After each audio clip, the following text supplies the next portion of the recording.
وبركاته. أهلا بكم معانا في فيديو جديد إن شاء الله. النهاردة هتكلم عن صفقة الأهلي اللي أبرمها امبارح واللي أتمها مع أحمد قندوز لاعب وفاق ستيف الجزائري. بصراحة دي صفقة محترمة من الصفقات المهمة، يمكن أهم صفقة للأهلي مثلا من فترة، أحسن من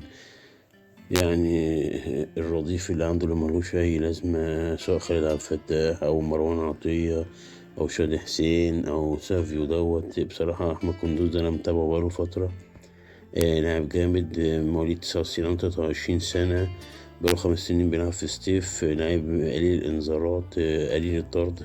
في 5 سنين حصل على 5 إنذارات على 10 إنذارات، وفي اتنين كانوا هو لسه في فريق الناشئين وخد انذار مرة واحدة. محصلش على ولا لقب قبل كده، ولكن لعب في الدوري والكاس وأبطال دوري أفريقيا وكونفدرالية. سجل في 107 مباراة لعبهم 22 هدف وصنع 19.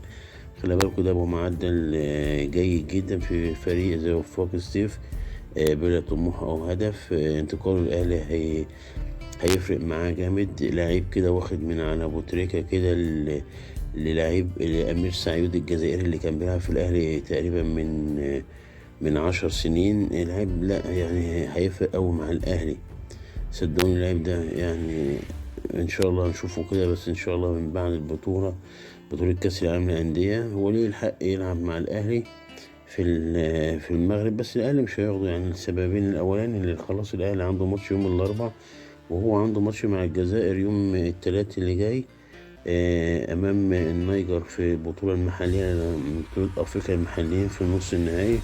مباراة بالعموم هتقام الساعة 6 على قناة بين سبورت المشفرة، اللي عاوز يتابعه وكلام من دوت يشوفوا شكله ايه وعامل ايه. وما بيلبسش الا رقم 6 عامة، دايما بيلبس رقم 6. فبالتوفيق ليه ان شاء الله، ودي صفقة محترمة للنادي الأهلي. وده كل اللي بينا في الفيديو. والسلام عليكم ورحمة الله وبركاته.